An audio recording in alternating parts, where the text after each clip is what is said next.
આપણા અભિજીતભાઈ, નવગણજીભાઈ, મંગાજીભાઈ, અભયજીભાઈ, વામૈયાના સૌ આગેવાનો, જીભાજીભાઈ અને સૌ આગેવાનો સાથે રાખી રામુજીભાઈ અને સમગ્ર વિસ્તારમાંથી, સમગ્ર ઉત્તર ગુજરાતમાંથી ક્ષત્રિય સમાજના તમામ આગેવાનોના કેટલાક ટેલિફોનિક વાતો થતી હતી, કેટલાક રૂબરૂ મળ્યા હતા અને બધાએ કહ્યું હતું કે ભાઈ આ ખોટું થયું છે, એમાં આપણે કંઈક કરવું જોઈએ.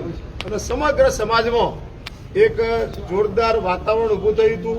વામૈયા ગામે એ દિવસે અભિજીતભાઈની હાજરીમાં આપણે બધા મળ્યા હતા અને એ દિવસે નક્કી થયું હતું કે આપણે 23 તારીખે મોટું સંમેલન બોલાવી અને આનો સરકારમાં અને પોલીસને કહીશું કે ભાઈ અમારે ન્યાય આપો.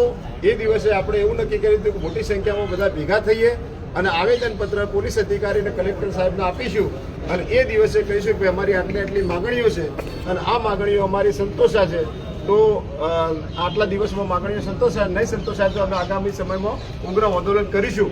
એવું વાત કર્યા પછી સોશિયલ મીડિયામાં અને પ્રેસ કર્યા પછી ટીવી અને પત્રકારોના માધ્યમથી ખૂબ સારો મેસેજ ગયો અને સરકારે પણ આપણા મેસેજની નોંધ લીધી, તંત્રએ પણ આપણા મેસેજની નોંધ લીધી, આપણી બધી વાતોની નોંધ લીધી અને કાલે સવારથી આપણા સમાજના સૌ આગેવાનો આ બાબતે ચિંતિત હતા.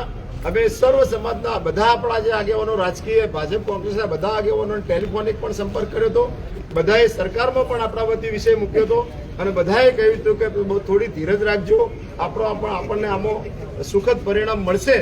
એટલે આજે સવારથી આપણા અલ્પેશભાઈ ઠાકોર, જે ઠાકોર સેનાના પ્રમુખ છે અને દક્ષિણના ધારાસભ્ય છે, અને આ સૌ સમાજો સાથે અભિજીતભાઈ આજે કામથી થોડા બહાર છે એટલે આવી શક્યા નથી.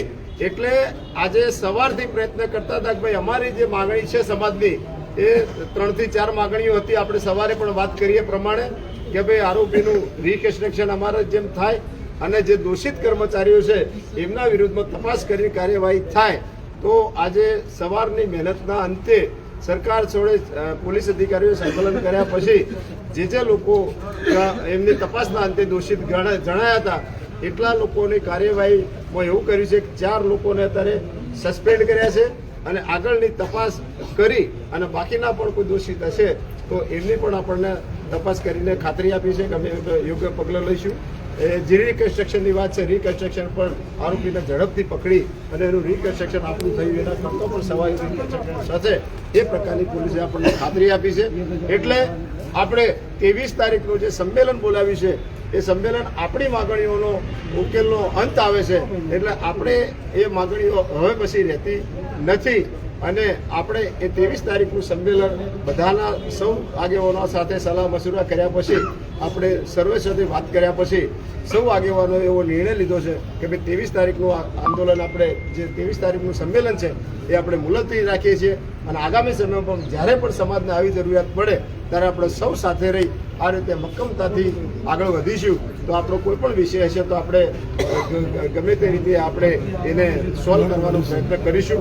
એટલે સૌ મિત્રોને મારી વિનંતી કે 23 તારીખના સંમેલન માટે બધાએ સોશિયલ મીડિયામાં પોતપોતાના માધ્યમથી મેસેજ કરજો અને આજે આ સમાધાન કર્યું છે એનો કોઈ નેગેટિવ મેસેજ કોઈ પણ પ્રકારે ના કરતા અને આપણાનો બધાનો વિજય થયો છે એવો ઉન્માદનો પણ મેસેજ ના કરતા. એટલે સોશિયલ મીડિયામાં ખૂબ કાળજી રાખજો, ખૂબ સંયમ રાખજો. તમારા વતી આગેવાનોએ ખૂબ મજૂરી કરી છે, તમે પણ ખૂબ મજૂરી કરી છે. એટલે આપણી મજૂરી કોઈ એળે ના જાય અને ખોટી રીતે કોઈ ખોટો મેસેજ ના જાય એ પ્રકારની સર્વ સમાજને વિનંતી કરીએ છીએ. અને 23 તારીખનું સંમેલન આપણે મોકૂફ રાખીએ છીએ અને આ સમગ્ર પ્રક્રિયામાં જેટલા પણ લોકોએ તન મન ધનથી સહકાર આપ્યો, સોશિયલ મીડિયાના માધ્યમથી પણ સહકાર આપ્યો, જે પણ લોકોએ સહકાર આપ્યો, આપણી કોઈ સમાજ સામેની લડાઈ નથી, આપણી પોલીસ સામેની લડાઈ નથી, આપણી સરકાર સામેની લડાઈ નથી. આપણી તો ફક્ત આપણે ક્યાંક ખોટું થયું છે એવો આપણને બધાને અહેસાસ થયો હતો. તો એના માટે એ લોકોએ આપણને જે માગણીઓ હતી એમાંની મોટાભાગની માગણીઓ સંતોષવાની ખાતરી આપી છે. એટલે આપણે 23 તારીખનું સંમેલન મોકૂફ રાખીએ છીએ અને સૌ સમાજનો આભાર માની અને આપણે પોતપોતાના ઘેર જઈ અને આપણે સગાવાલાને પણ સમાચાર કહીશું કે આજે 23 તારીખનું સંમેલન હમણાં મોકૂફ રાખ્યું છે. બોલો હર્ષિત જય. હા સોશિયલ મીડિયામાં કોઈ ખોટી કોમેન્ટ ના કરતા, બિલકુલ ના કરતા, કશું કોઈ ના બનાવતા રીલ ભાઈ મેસેજ